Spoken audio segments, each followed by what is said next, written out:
আসসালামু আলাইকুম। প্রতিবারের মতো আজ একটি ভিডিও নিয়ে এসেছি মাইক্রোসফট ওয়ার্ডের।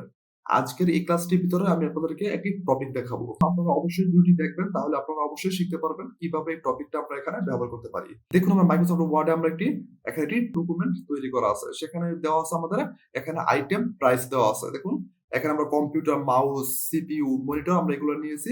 তারপর তার প্রাইসটা আমরা এখানে নিয়েছি। আমরা জানি মাইক্রোসফট এক্সেলে যখন আমরা কাজ করি, কাজ করার সময় আমরা সাম ফর্মুলা ব্যবহার করে আমরা টোটালটা আমরা বের করতে পারি, তাই না? তাহলে তো আমরা মাইক্রোসফট ওয়ার্ডে আমরা কাজ করব। তাহলে মাইক্রোসফট ওয়ার্ডে আমরা কিভাবে এই টোটালটা আমরা বের করব? যখন আপনাদের মাইক্রোসফট এক্সেলে যখন আপনাদের এমন একটি দেওয়া হয়, তখন আপনারা সহজেই সেটা সাম ফর্মুলা ব্যবহার করে করতে পারেন।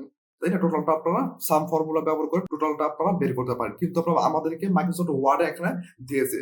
আমরা কিভাবে মাইক্রোসফট ওয়ার্ডে আমরা টোটালটা বের করব? তার জন্য অবশ্যই ভিডিওটি দেখবেন, তাহলে আপনারা অবশ্যই শিখতে পারবেন। আমরা টোটালটা বের করার জন্য কিবোর্ড শর্টকাট ব্যবহার করব। কিবোর্ড শর্টকাট ব্যবহার করে আমি আপনাদেরকে দেখিয়ে দেব কিভাবে আপনারা টোটালটা আপনারা এখানে বের করবেন। দেখুন, আমরা টোটালের উপরে কি আপনারা এখানে গিয়ে ক্লিক করুন। দেখুন, আমরা ক্লিক করেছি। এখন আমরা প্রাইসের যে টোটালটা সেটা আমরা বের করব। বের করার জন্য কিবোর্ড থেকে আপনারা অল্টার প্লাস এ প্লাস ও, দেখুন আমাদের এখানে ফর্মুলাটা চলে আসছে।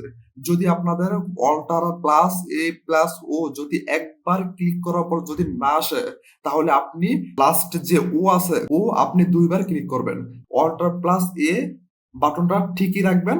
তারপর আপনি ও একবার বাটন প্রেস করে আবার আপনি ও বাটন প্রেস করবেন। মানে আপনি অল্টার প্লাস এ বাটনটা ঠিক রেখে আপনারা ও বাটনটা দুইবার প্রেস করবেন। যদি একবার যদি প্রেস করার পর যদি না আসে, তাহলে আপনি ও বাটনটা দুইবার প্রেস করবেন। দেখবেন আপনাদের ফর্মুলা বক্সটা আপনাদের এখানে চলে আসবে।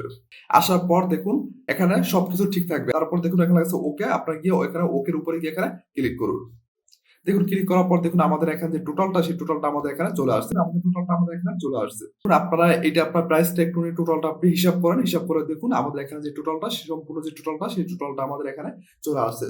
তার জন্য আপনাদের যখন মাইক্রোসফট ওয়ার্ডে যখন আপনাদের এমন দেওয়া হয়, তখন আপনারা সহজেই এইভাবে কিবোর্ড শর্টকাট ব্যবহার করে আপনারা টোটালটা বের করে নিতে পারেন।